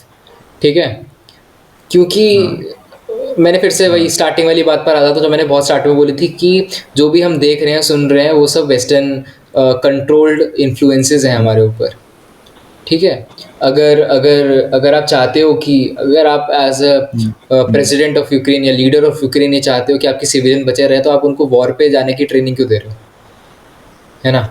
आप किसी भी तरीके की एग्रीमेंट पे क्यों नहीं अटेम्प्ट सही कर रहे बात हो? है, सही आप बात है, आप क्यों बिल्कुल कह सही रहे हो बात कि है। हम आखिरी आखिरी यूक्रेनियन तक लड़ेंगे? हम्म, क्योंकि अगर आप आखिरी यूक्रेनियन तक लड़ोगे तो इसका मतलब ये कह रहे हो कि मैं अपने देश के सारे लोगों को बलि पे चढ़ाने के लिए रेडी हूँ। यही मतलब तो हुआ इस बात का, नहीं हुआ क्या? तू बता। है ना? सही बात, तो ये भी मेरे को सही कहीं कह ना रहे कहीं एक हो। और एक एक गलत अब चीज़ लगती ये है भी था, थोड़े दिनों पहले कि हमने ये आपको, भी देखा कि हाँ, कि आप एक यूक्रेन ने जो वॉर। है अपनी जेल से भी, जो जेल में जो हम्म, बंद थे ना लोग, उनको भी रिलीज कर दिया था कि तुम जाके लड़ो रशिया के अगेंस्ट। अरे तो ऑब्वियसली यार यार वो, वही है कि मतलब सब कुछ ही हो रहा है यार वॉर में। हाँ नहीं, अच्छा ये भी नहीं है कि आपको सिटीजन्स लोगों मतलब नॉर्मल लोगों को वॉर के लिए प्रिपेयर कराना एक मतलब नेसेसिटी है इस वक्त। ऐसा इसलिए नहीं है क्योंकि अगर आप देखो तो गुरिल्ला वॉरफेयर एक बहुत ही अच्छा एग्जाम्पल है। एक छोटी मतलब एक बहुत ही छोटी आर्मी वर्सेस एक हम्म, लार्ज आर्मी अगर कभी भी कॉन्फ्लिक्ट हो रहा हो, तो गुरिल्ला वॉरफेयर कितनी अच्छी एक वॉरफेयर टेक्निक है इस चीज़ के लिए। मतलब मैंने तो बस इसके बारे में शिवाजी महाराज के बारे में सही जब पढ़ा बात था है। तब टेक्स्ट बुक्स में रीड करा है। हाँ, और छत्रपति शिवाजी, हाँ हाँ, वही तो, महाराज। उनकी उनकी मुगल के कंपैरिजन में तो सोच वही चीज़ हो रही है जो रशिया वर्सेस यूक्रेन के कंपैरिजन में हो रही है। लेकिन मैंने तो नहीं देखा कि शिवाजी ने कभी औरतों के हाथों में बच्चों हम्म, के हाथों में बंदूकें पकड़ा दी हो, मतलब तलवारें पकड़ा दी हो और बोला हो कि सब लड़ेंगे, आखिरी आखिरी मराठा तक लड़ेगा। नहीं। उनके पास जो ट्रेंड लोग थे वो ट्रेंड थे, और उन्होंने अपनी स्ट्रैटेजी इस तरीके से सही बनाई, बात भाई है। आपका होमलैंड है वो, आपको टेरेन की जानकारी है वगैरह वगैरह, और इन सब चीज़ों के बाद अगर आप अपने देश को टैक्टिकली नहीं बचा पा रहे हो और आप ये कह रहे हो कि हम आखिरी सिविलियन तक लड़ेंगे, आखिरी यूक्रेनियन तक लड़ेंगे, तो कहीं ना कहीं आप ये खुद कह रहे हो कि हम एक छोटे से बच्चे के हाथ में भी बंदूक थमाएंगे, और जब रशिया उसे मारेगा तो हम उसकी फ़ोटो खींच के पोस्ट करेंगे और बोलेंगे देखो रशिया कितना बुरा है। तो ऐसा नहीं है कि एक सही साइड बात है। बुरी है और दूसरी साइड पर अच्छी है, यार एक साइड आई ब्लैक डोंट है, एक थिंक साइड कि वाइट है, बिल्कुल दोनों साइड कि ग्रे हैं मैं कहूँगा। बच्चे और औरतें जो है ना, they are not involve in the war I guess. मतलब मैंने देखा था कि इनिशियली जब ये वॉर स्टार्ट हुई पता है, मैंने फोटोज वगैरह देखे हैं यार तो कि सब ट्रेन हो रहे ये हैं। जो औरतें और बच्चे थे ना वो यूक्रेन जो है यूक्रेन छोड़ के जा रहे थे बच्चे और औरतें। But I am not sure. I am मतलब वही है कि मतलब शायद जो हाँ, लड़ना चाहता है वो बोल रहे हैं कि भाई लड़ो जाके। पर देख, अगर तू ऐसा, अगर अगर ये बात है कि औरतें बच्चे छोड़ के जा रहे हैं, तो फिर वो अभी जो केस हुआ, किस में हुआ था, क्या नाम था जगह का, कहाँ पे भी वो फोटोज वगैरह आई कि मॉस्कोवा। रशिया ने, मॉस्कोवा वगैरह क्यों हुआ, अगर रशिया में, सॉरी, अगर यूक्रेन के बच्चे और बुचा बुचा बुचा औरतें, बुचा बुचा बुचा हाँ बुचा बुचा मैसेकर जो हुआ है, तो वो मैसेकर क्यों हुआ, अगर औरतें बच्चों को वो बचा रहे हैं और उनको सेफ बुचा। रखा हुआ है, या फिर उनको बाहर अलग करा हुआ है, हाँ तो खैर। है ना। तो मतलब यार वही मैं कह रहा हूँ, इन दी एंड यही आ जाता है कि जो भी हम देख रहे सुन रहे हैं वो हाँ वेस्टर्न सही बात है वो कि वेस्टर्न विस्पर्स हैं हमारे कानों में, वेस्टर्न हाँ विजुअल्स हैं हमारी आंखों में। हाँ और ऐसे में हम सही में मतलब हाँ डीमोनाइज ही होंगे ऐसे में, तो मतलब मैंने देखा नहीं एक भी जगह जहाँ पे रशिया को एक एक अच्छी चीज़ बोली हो किसी ने। ऑब्वियसली वो अच्छा कर नहीं रहा है, वो अलग बात है, पर जस्टिफिकेशन भी नहीं दी उन्होंने, समझाया भी नहीं कि रशिया क्यों कर रहे हैं। हम्म, ऐसा तो है नहीं कि एक पूरा देश एकदम से पागल हो जाता है, एक पूरे देश का लीडर हम्म, एकदम से पागल होकर रैम्पेज पे निकल पड़ता है, ऐसा तो नहीं होता ना। सही बात है। हाँ एक्चुअली यार वही सही बात है। बिल्कुल सही बात है ऐसा। और यही है यार कि मतलब हाँ एक बात और है कि मैंने सुना था कि जो रशियन स्टेट टीवी है ना, जो हम्म। मतलब रशियन फंडेड न्यूज़ चैनल्स होते हैं, रशियन गवर्नमेंट फंडेड, तो इनको भी जो है वेस्टर्न कंट्रीज में बैन कर दिया गया। ठीक है। हाँ वही तो, अब देख, यूट्यूब पे वेस्ट वे, मेनली इनका रहता है कि यार ये किसी यूट्यूब को पे भी डालते हैं वीडियोस ईस्टर्न, और मतलब किसी भी इंसान को रशियन पर्सपेक्टिव सुनने को ही नहीं मिल रहा है। किसी को भी इंसान को ये पता नहीं चल रहा है कि रशिया में इस वक्त क्या न्यूज़ चल रही है। सही बात है। रशिया मान भी रहा है बुचर मैसेकर को या फिर नहीं मान रहा है, क्या पता कुछ हम्म, मिस्टेक हो गई हो, हम्म, जैसे अभी कुछ समय पहले इंडिया ने भी तो एक मिसाइल गलती से पाकिस्तान के ऊपर छोड़ दी थी, पता है उस बारे में? गलती से एक मिसाइल छूट गई थी पाकिस्तान के ऊपर बीच में, तो हाँ क्या हाँ पता हाँ इंटेंशनल हाँ ना हो, और मतलब हम कुछ नहीं कह सकते यार इस बारे में जब तक हमें ऑपोजिट साइड नहीं सुनने को दी जा रही है। सही बात है यार। मतलब हाँ एक्चुअली में सही बात है। हमें एक ही साइड सुनाई जाती है और ऐसा वही, होता ही है कि यार हाँ, मतलब हमें और हमेशा लोग हमारे जो इन्फ्लुएंस व्यूज हो है भी ना वो जाते हैं। बड़ी बात यह है कि अगर एक इंसान ने बोला कि हाँ रशिया बुरा है, तो उसके पीछे 15 लोग और जुड़ जाएंगे कि हाँ रशिया बुरा बुरा है। जैसे वो भेड़ चाल नहीं होती, भेड़ चाल में शीप मेंटालिटी, एक्चुअली कोई अपनी खुद की बुद्धि, कोई मतलब कोई सोच नहीं सकता, कोई मतलब गूगल करके भी वगैरह वगैरह रिसर्च, कोई किसी के पास इतना टाइम नहीं है, एक तो किसी के पास इतना पैशन नहीं है, किसी के पास इतना दिमाग शायद मतलब ना हो कि वो डीपली पढ़ें कि यार जो हो रहा है दुनिया में क्यों हो रहा है, या फिर जो मैं पढ़ रहा हूँ वो सही पढ़ रहा हूँ, जो मेरे को दिखाया जा रहा है वो सही दिखाया जा रहा है, क्वेश्चन ही नहीं कर यार रहे इन जैसे चीज़ों को। यही होता है ना कि एक जगह सुन लिया एक जगह सुन लिया, एक किसी के मुंह से कुछ सुन लिया और हाँ वही मान लिया। उसके भाई, हाँ बारे वो में कुछ भी पता ना चला चाइनीज यार विस्पर कि चल रहा ऐसा है। क्या है, इसके पीछे क्या है। मतलब हाँ वही है कि सही बात है। हम्म। तो देख अब हमने काफ़ी सारी बात कर ली है, और अब हम किस बारे में बात कर सकते हैं कि हाँ, चाइना का रोल चल अब देखते हैं, इसके एक्सप्लोर करते हैं, ठीक है बात। क्योंकि चाइना और रशिया की अलायंस स्ट्रेंथन हो रही है ऑब्वियसली इस वॉर से। लेकिन बड़ी बात मैं ये एक्सप्लोर करना चाहूँगा कि चाइना को बेनिफिट कितना हो रहा है इस वॉर से, क्योंकि देख रशिया कमज़ोर हो रही है, ठीक है, और रशिया चाइना का एक नेबरिंग कंट्री भी है, उनके साथ उनके टेरिटोरियल डिस्प्यूट्स हैं, क्योंकि चाइना के हर कंट्री के साथ टेरिटोरियल डिस्प्यूट्स हैं जो भी उसके नेबरिंग कंट्री लगभग, ठीक है। दूसरी बात आती है अमेरिका की। हाँ, सही बात। अमेरिका अमेरिका और अमेरिका को रशिया से लड़वा के और ये लड़ाई करवा के कहीं ना कहीं दोनों वीकन हो रहे हैं, यूरोप वीकन हो रहा है, वर्ल्ड ऑर्डर शेक हो रहा है, और ऐसे में चाइना बस साइड में बैठ के देख रहा है पॉपकॉर्न खाते हुए। तो ऐसे में जो है चाइना एक तरीके से मतलब बहुत ही ज़्यादा बेनिफिशियल, क्या कहेंगे उसे, बहुत ही ज़्यादा स्ट्रेटेजिकली इम्प्रेसिव पोजीशन पे है। हाँ, अरे यार है ना? देख, एक मैं बात बताऊँ, सुन मेरी बात। पता है, हाँ जैसे नहीं तो देखा ही है कि जो चाइना है काफी टाइम से जो है ताइवान के आसपास जो है अपने मिलिट्री एयरक्राफ्ट वगैरह उड़ाता रहता है, उनको हाँ। धमकाता रहता है बेसिकली कि हम तुम पे कभी भी कब्जा कर सकते हैं। तो ये जो रशिया और यूक्रेन की वॉर अच्छा, है, जो रशिया सैंक्शंस invasion एक of से बस Ukraine, एक चीज बताने ये थे, एक जो प्रोटोटाइप है। सैंक्शंस हुए थे ये वो उसमें ताइवान ने भी ज्वाइन कर लिया था सैंक्शंस को, जानता था ये बात? हाँ हाँ हाँ, रशिया पे सैंक्शंस ताइवान ने भी लगा रखे हैं। तो वही बोल रहा हूँ ना यार, देख कि जो रशिया रशिया यूक्रेन वॉर है ना, वो एक प्रोटोटाइप की तरह ही एक्ट करा है चाइना के लिए कि हम हाँ कल को अगर ताइवान को कब्जाना चाहते हैं तो कैसे कब्जाया जाएगा, है ना।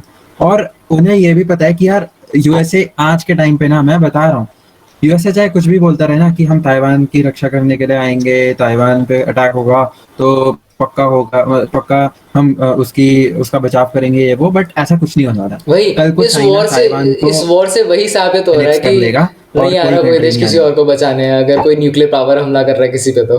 हाँ, वही तुम्हारी तुम्हारी जो सिक्योरिटी है ना, वो आज के टाइम पे तुम्हारे हाथ में ही है, हाँ ये समझ लो। कोई कोई हाँ कंट्री किसी को बचाने नहीं आने वाला, बिल्कुल। कोई भी नहीं। और और सुनना, बात ये है अरे यार सिर्फ कि सिर्फ ताइवान पे हमला करने वाला वो एग्जाम्पल जो एक तरीके से सेट हो रहा है चाइना के सामने रशिया और यूक्रेन वॉर के उसमें कॉन्टेक्स्ट में, उसके अलावा भी यार अगर तू देखे तो बैठे बैठे, सिर्फ बैठे बैठे चाइना के बैठे बैठे मतलब रशिया के मिलिट्री वीक हो रही है लड़के, ठीक है, रशिया की इकोनॉमी वीक हो रही है, अमेरिका भी फंडिंग कर रहा है उधर, तो अमेरिका की इमेज वीक हो रही है, नेटो की इमेज वीक हो रही है, उनकी उनकी क्या कहते हैं उनकी क्या हिपोक्रेसी लोगों के सामने सामने आ रही है कि हम यूक्रेन के ऊपर कुछ नहीं होने देंगे, और इन दी एंड सैंक्शंस लगा दिए बस, ठीक है। तो पता चल रहा है कि अमेरिका की औकात क्या है एक्चुअल, ठीक है। इन सब चीज़ों के बाद यार अगर हम देखें तो चाइना एक ग्लोबल पावर के रिस्पेक्ट में भी राइज हो रहा है, उठ रहा है, और उसे कुछ करना भी नहीं पड़ रहा है, देख रहे हो, तो उसे कुछ नहीं करना पड़ रहा है, सही में। हाँ, वो बस चुपचाप बैठा है और वो चुपचाप बैठा है और बस ऊपर उठ रहा है। हाँ। और सिर्फ चाइना ही नहीं है, और तू हमारे देश को भी देख यार कि हमारा इंडिया जो चल है वो आज अब ग्लोबली इंडिया के कितना बारे में बात ज्यादा करते राइज कर रहा हैं। है, उसका स्टैचर कितना राइज कर रहा है ग्लोबली। हाँ, मैं इस वक्त मतलब है ना? बहुत ही ज़्यादा इम्प्रेस्ड हूँ इंडिया की फॉरेन पॉलिसी से, मतलब क्या एक्सेप्शनल काम कर रही है यार हमारी foreign policy, doctor S Jaishankar हाँ, और हाँ, सभी लोग, मतलब actually, कमेंडेबल है, हाईली कमेंडेबल। ऐसी फ्लॉलेस फॉरेन पॉलिसी चल रही है सब इंडिया की, actually, सही में। इतना इतना तरीके से उन्होंने हैंडल करा हर चीज़ को कि मतलब इससे पहले इजराइल पैलेस्टीन भी हुआ, उसमें भी मैंने देखा जिस तरीके से उन्होंने हैंडल करी बात, और आज भी मैं देख रहा हूँ तो जिस तरीके से उन्होंने हैंडल करी, सही बात है। मतलब हैट्स ऑफ सही में। और इंडिया का अब इस वॉर का इंडिया पे इफेक्ट कैसे पड़ेगा, चला जाओ उस चीज़ को एक्सप्लोर करते हैं। Actually, यार वही है। हाँ ठीक है, तो शुरू कर। इंडिया पे देख, इंडिया पे इफेक्ट की बात करें ना, तो देख, मैं शुरू करना चाहूंगा रशिया, चाइना और इंडिया से, ठीक है। ठीक है, रशिया अभी चाइना और इंडिया। तू रिसेंटली देख कि ना क्या हुआ जो बाइडेन, हाँ, जो बाइडेन का ना प्राइम मिनिस्टर मोदी के साथ में समिट करने का कोई प्लान हाँ, नहीं था, मीट हुई ठीक है। है, कोई भी प्लान नहीं था, बट अचानक से ही डिसाइड हुआ कि जो बाइडेन और प्राइम मिनिस्टर मोदी की भी वर्चुअल समिट होगी। प्लान सिर्फ वहां तक था कि 2+2 मीटिंग होगी डिफेंस मिनिस्टर्स और एक्सटर्नल अफेयर्स मिनिस्ट्री वगैरह के बीच में, पर प्राइम जो दोनों देश के लीडर्स का कोई मिलने का प्लान नहीं था, बट हुआ। क्यों हुआ?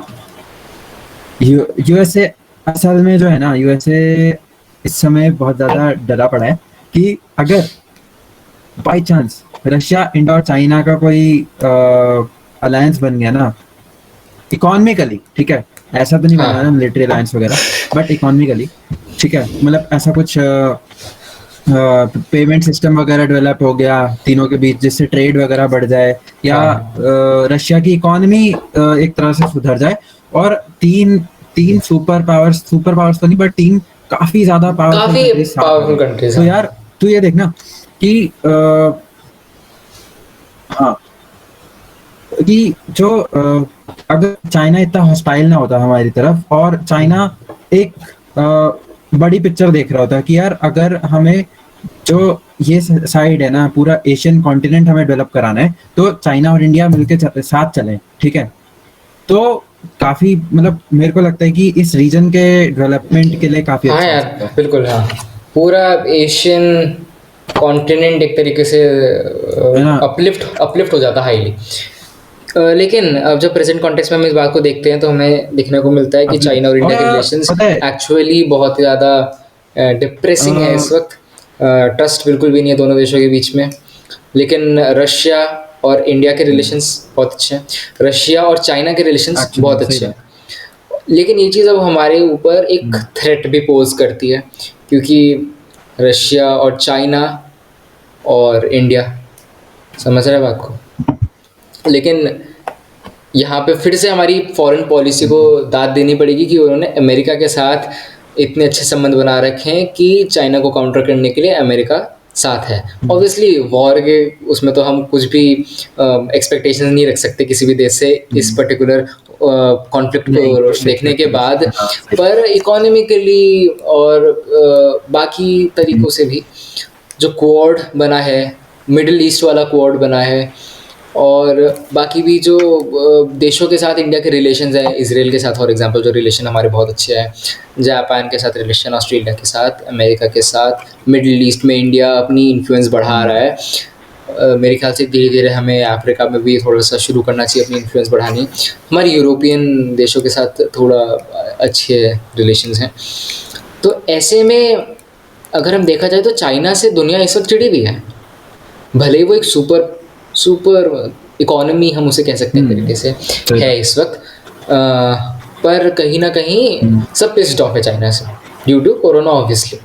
और उसका जो एग्रेसिव एग्रेसिव एक रूप हम्म, हमने देखा है पिछले कुछ सालों में, तो हर कोई चाइना को इस वक्त अपना एनिमी देख रहे हैं। मतलब हर कोई तो नहीं, काफ़ी सारे देश हैं जो चाइना के भी ऑब्वियसली हम्म, एलाइज हैं, जैसे पाकिस्तान, हम्म। और मेरे ख्याल से बट अफ्रीका में पता है, काफ़ी सारे पाकिस्तान हैं। और चाइना भी अब, पाकिस पाकिस्तान और चाइना की बात करें ना अगर, तो यार वो बात भी करने की भी पता है, अब ज़रूरत नहीं है जैसे कुछ खास, क्योंकि जो एक मतलब एक तरीके से देखा जाए तो देख, बकरे सुन को तो, हलाल करने से पहले खिलाया जाता है। ये चीज़ चाइना वालों ने सीख लिया, और अब उन्होंने पाकिस्तान को अपना बकरा बना लिया। ऐसा सा तो एक बात सीन है ना चल रहा है। कि देख, जैसे जैसे अभी तक हम देख रहे थे कि जब तक इमरान खान था ना पाकिस्तान में, हम्म। तो खैर गया, तो तब तक जो था चाइना का इन्फ्लुएंस काफी, मतलब बहुत बहुत बड़े लेवल पे बढ़ गया था पाकिस्तान में।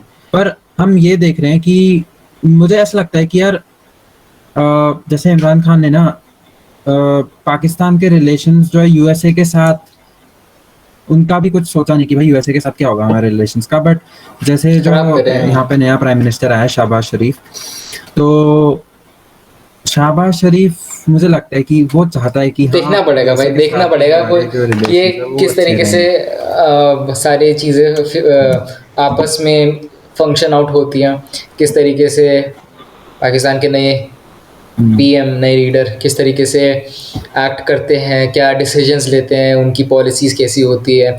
और बस यार तभी मतलब हमें प्रमाण चाहिए प्रत्यक्ष के लिए। सही बोला मैंने? शायद, पता नहीं, हाँ मेरी सही बात हिंदी है। अलग। हाँ ठीक है, तो मतलब हमें हमें I guess सही मतलब है पता नहीं। हमें हमें एक्चुअल चीज़ें होती हुई देखनी है। हम बस ये नहीं एज्यूम कर सकते कि एक पावर शिफ्ट हुआ है अगर पाकिस्तान में तो वो अच्छा है, क्या पता वो बुरा हो। क्या पता वो चाइना के साथ अपने आप को और ड्राउन कर ले उनके डिप्लोमेसी में, या फिर उनका एक पपेट बन जाए, वगैरह वगैरह, कुछ भी हो सकता है। अच्छा, अब हमने रशिया और यूक्रेन को काफ़ी ज़्यादा एक्सप्लोर कर लिया है, कुछ बचा है क्या? अच्छा हाँ, तेरे को वो पता है जो I guess आप एंटी बैलिस्टिक मिसाइल ट्रीटी हुई थी इन देशों के बीच में? मैं बताता हूँ, देख बेसिकली ये ट्रीटी हुई थी कि जो ये देश हैं रशिया, अमेरिका वगैरह, ये लोग, उन्होंने एक ट्रीटी साइन कर दी थी कि हम एंटी बैलिस्टिक मिसाइल्स नहीं बनाएंगे।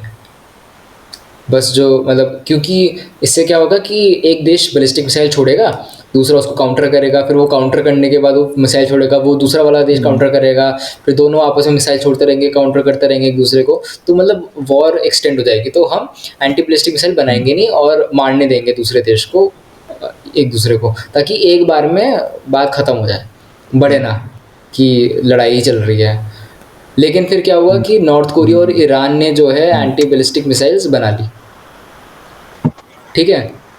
तो इसके बाद अमेरिका ने बोला कि यार मैं विड्रॉ कर रहा हूँ इस ट्रीटी से, और मैं अपनी वो इंटरसेप्टर्स वगैरह बनाना शुरू कर रहा हूँ। तो रशिया ने बोला कि जॉइंटली बना लेते हैं, ताकि मेरे को पता रहे कि तू मेरे हथियारों को इंटरसेप्ट नहीं करेगा।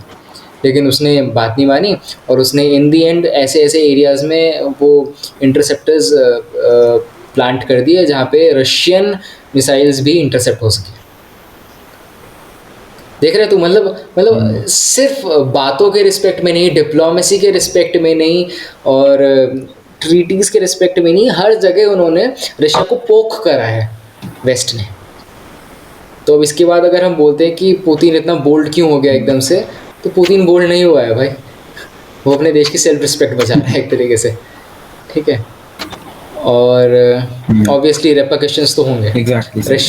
रशिया के साथ रेपरकशंस होंगे, यूक्रेन तो ऑब्वियसली रेपरकशंस झेल रहा है, अमेरिका को कहीं ना कहीं रेपरकशंस झेलने पड़ेंगे, मेरे ख्याल से चाइना के रिस्पेक्ट में झेलने पड़ेंगे, या फिर इस वॉर के एंड में झेलने पड़ेंगे, वगैरह वगैरह। नेटो भी झेलेगा, और सबसे ज़्यादा अगर कोई मेरे ख्याल से झेलने के लिए रिस्पॉन्सिबल होना चाहिए तो वो है यूनाइटेड नेशंस, क्योंकि क्या ही बोलूँ मैं यूनाइटेड नेशंस के बारे में।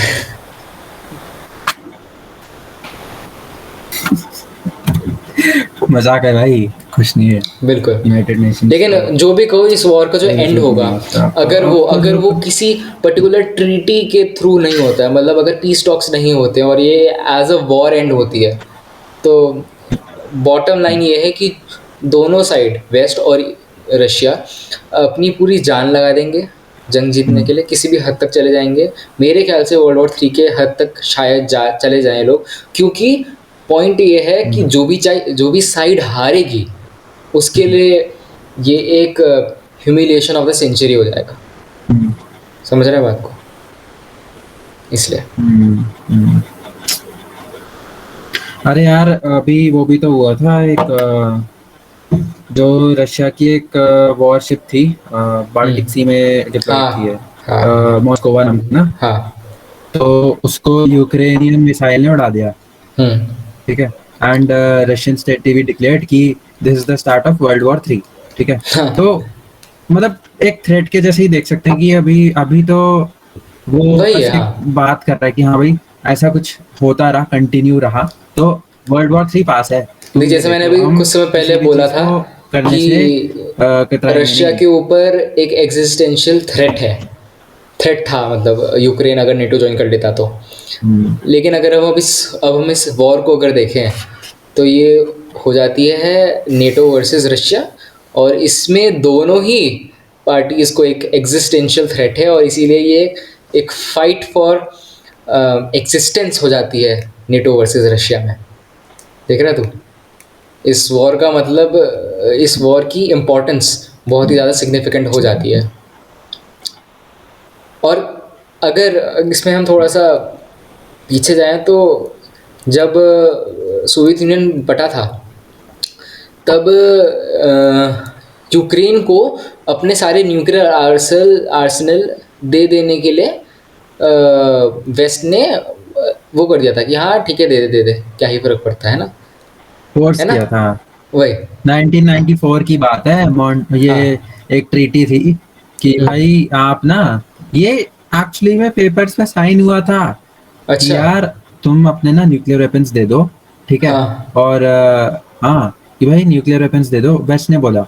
हाँ। वेस्ट और रशिया दोनों ने ही बोला वही, कि हाँ, भाई तुम ऑब्वियसली, न्यूक्लियर हाँ। वेपन्स दे दो, ठीक है, कोई दिक्कत नहीं है, कोई तुम पे अटैक वगैरह कुछ नहीं करने वाला, कुछ भी हाँ। होगा नहीं तुमको, हम तुमको बचाने के लिए हमेशा रहेंगे, तो ठीक है। देख रहा है उनसे उनकी ऐसा कुछ हुआ नहीं, हमने हमने भी देख लिया भाई हाँ। जो हुआ है।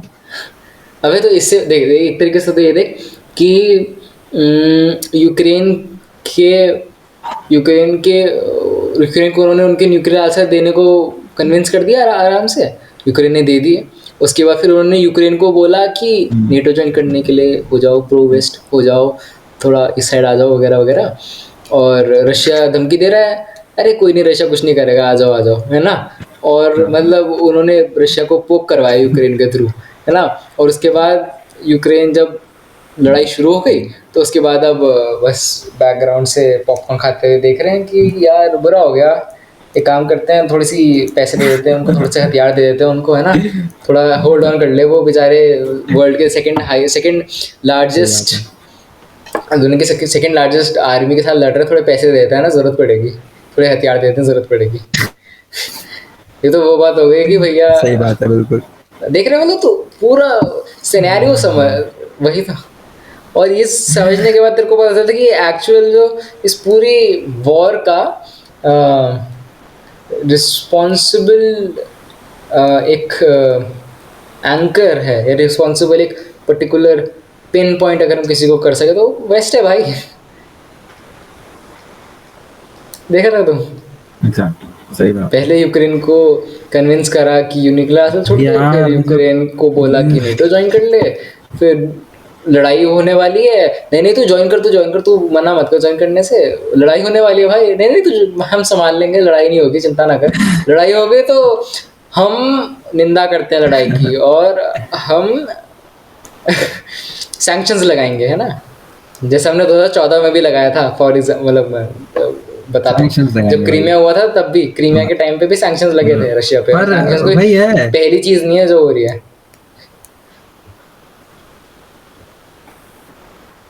जो देख, हम्म। यही है यार कि मतलब कोई भरोसा नहीं है भाई इन कंट्रीज का, हिपोक्राइट है सब के सब। वही है। कोई, ये तुम भरोसा नहीं कर सकते। अभी जैसे ये 2+2 मीटिंग हुई थी, इसमें जो एंड में कंट्रीज का एक वो आता है कि हमने किन किन चीज़ों पे बात करी, ठीक है। हम्म। वो तो उस पे ना यूएसए ने लिखा हुआ था कि we are here to protect the sovereignty of India, ठीक है, अगेंस्ट चाइना, ठीक है। तो अब वो हमें भी पता है कि अगर कल को वॉर होती भी है इंडिया चाइना की, तो कोई नहीं आने वाला भाई, यूएसए बिल्कुल कहीं नहीं आने वाला दूर दूर तक।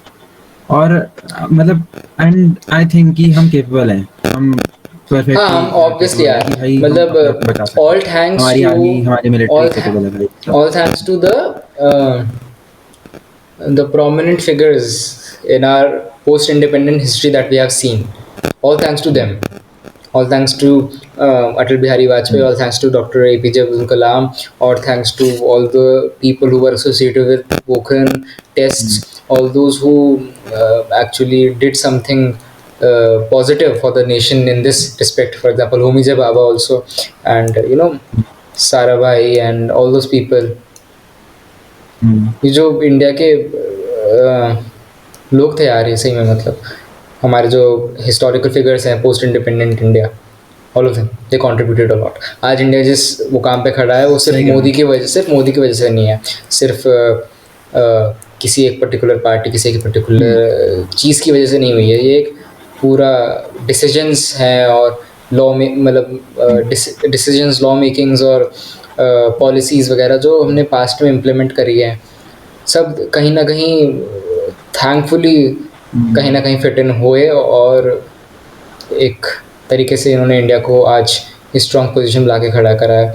और मेरे ख्याल से हमारी प्रेजेंट गवर्नमेंट भी काफ़ी एक्स्ट्रॉर्डिनरी कर रही है प्रेजेंट कॉन्टेक्स्ट में इंडिया को as a prominent global power establish करने में ना, ग्लोबल पावर एस्टैब्लिश करने के लिए। सही बात है। तो मतलब सब सही चल रहा है। अच्छा, काफ़ी बात कर लिया हमने इस पर।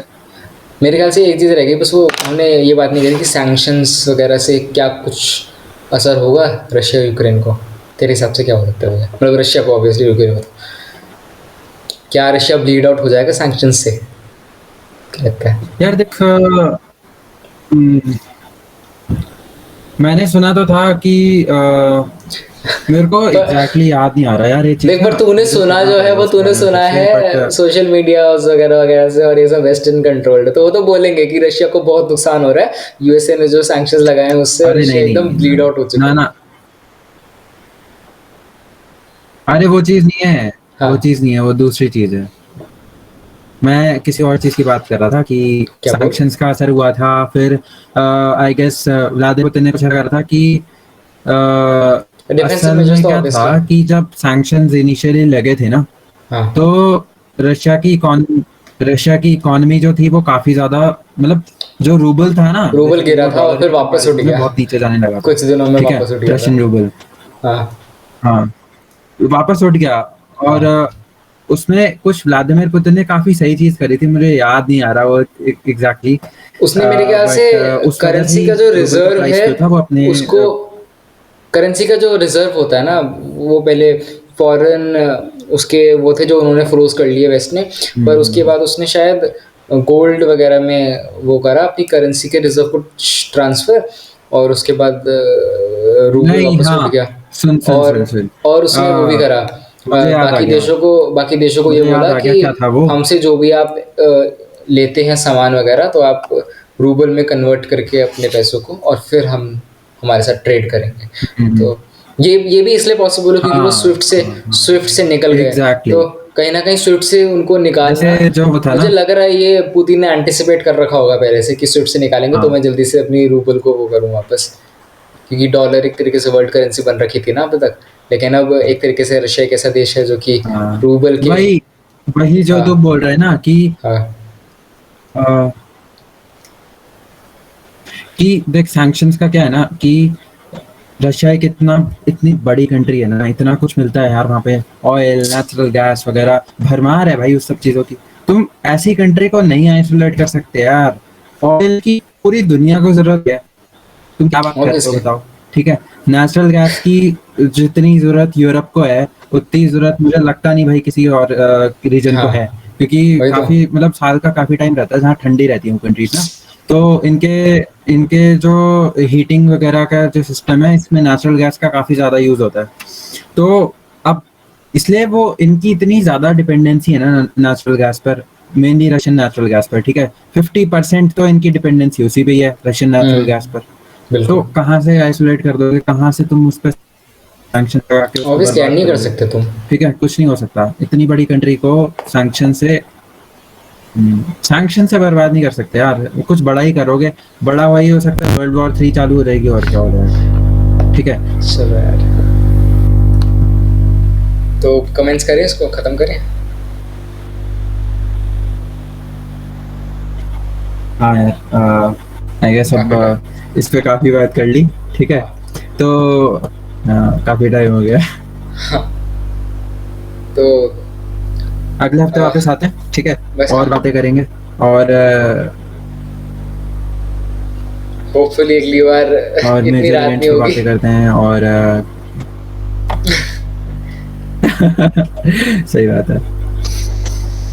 तो थैंक यू एवरीवन जिन्होंने भी ये वीडियो देखी। तो चलिए ठीक है, तो बस अगर आपको वीडियो पसंद आई तो लाइक कीजिए, शेयर कीजिए अपने दोस्तों के साथ जिनको इस बारे में नहीं पता, जो ये भी सोच रहे हैं एक पोलराइज्ड व्यू से, एक शीप मेंटालिटी से कि जो भी वॉर में हो रहा है वो उसमें रशिया ही बुरा है, यूक्रेन बहुत सही कर रहा है, बहुत कमेंडेबल जॉब कर रहा है वगैरह वगैरह वगैरह वगैरह, वेस्ट बहुत अच्छा है, अमेरिका बहुत सही कर रहा है वगैरह वगैरह, जिनको भी कुछ भी मतलब जो भी लोग सिर्फ एक पर्टिकुलर सोशल मीडिया पोस्ट पढ़ के या फिर एक पर्टिकुलर न्यूज़ आर्टिकल पढ़ने के बाद ये समझ लेते हैं कि यार यही चीज़ सब सच है, यही सर्वसत्य है, तो उन लोगों को एक तरीके से अपनी सोच में एक छोटा सा चेंज लाना चाहिए और चीज़ों को होलिस्टिकली सोचना चाहिए, अपने पर्टिकुलर पॉइंट ऑफ व्यू से सोचना चाहिए, रशियन पॉइंट ऑफ व्यू, मतलब इस पर्टिकुलर कॉन्टेक्स्ट में या रशिया यूक्रेन में उन्होंने रशियन कॉन्टेक्स्ट से समझना चाहिए चीज़ को, यूक्रेनियन कॉन्टेक्स्ट से समझना चाहिए, अमेरिकन कॉन्टेक्स्ट से समझना चाहिए, यूरोपियन कॉन्टेक्स्ट से, इंडियन कॉन्टेक्स्ट से, चाइनीज़ कॉन्टेक्स्ट से, तो तब जाके उन्हें पता चलता है कि ग्लोबली क्या चल रहा है। तो बस ये एक पर्टिकुलर जो हमने आज पॉडकास्ट किया है, इसका एक तरीके से मेन पर्पस, एक तरीके से सोल इस पॉडकास्ट की यही है कि let's not just restrict ourselves with what information is given to us, but in fact let us all open our minds to the complexities of this world. इसी के साथ अगर आपको ये वीडियो पसंद आए तो लाइक कीजिए, सब्सक्राइब कीजिए हमारे चैनल को, नया नया बनाया हमने, प्लीज़ अपने दोस्तों में भी शेयर कीजिए। अगर आप देवांश के जानने वाले हैं तो थैंक यू, आप ये वीडियो देखने आए। अगर आप मेरे को जानने वाले तो थैंक यू, आपने वीडियो देखी। प्लीज़ और लोगों में इसको शेयर कीजिए, कमेंट कीजिए आपको ये वीडियो कैसी लगी। अगर आप कुछ ऐड करना चाहते हैं इस पर्टिकुलर टॉपिक के बारे में जो आपने पर्सनली देखा है, सोचा है, समझा है, या फिर आपने कहीं कोई बहुत ही इंपॉर्टेंट क्रूशियल फैक्ट जो हमने गलत बोल दिया वो पकड़ लिया, नोट कर लिया, तो प्लीज़ उसको कमेंट कीजिए, क्योंकि ऑब्वियसली ना देवांश परफेक्ट है ना मैं परफेक्ट हूँ, और हम दोनों से भी ऑब्वियसली यानी गलतियाँ हो सकती है, हम दोनों भी प्रोन टू फेलियर है, prone to all sorts of your criticism है। तो प्लीज़ अच्छे से हमें क्रिटिसाइज़ कीजिए अगर आपको करना है तो। अगर आपको अच्छा लगा तो प्लीज़ कमेंट कीजिए, हमें मोटिवेशन मिलेगी, ऑब्वियसली इंसान ही है यार, मोटिवेट होते हैं। तो इसी के साथ थैंक यू वेरी मच और अंटिल नेक्स्ट टाइम। हाँ, तो यही है कि जैसा देवांश ने कहा कि आपको जो लगता है वो बोलिए, ठीक है, कमेंट्स करिए कि हम कहीं गलत हों तो हमें बताइए, ठीक है, क्योंकि हम भी इंसान हैं यार गलतियाँ हमसे भी होंगी, ठीक है। और इसको लाइक कीजिए, शेयर कीजिए और हमारे चैनल को सब्सक्राइब कीजिए, ठीक है। अभी नया है, आपके सपोर्ट की बहुत ज़्यादा ज़रूरत है, और पसंद आए तो सब्सक्राइब कीजिए, ऐसी बात नहीं है। और अमेजिंग और अच्छी चीज़ें जानने के लिए और बढ़िया हमारा जो हम जैसे सोचते हैं उस चीज़ को देखने के लिए आप जो है वापस आइए और देखिए हमारी वीडियोस, ठीक है। तो तब तक के लिए मिलते हैं फिर, ओके।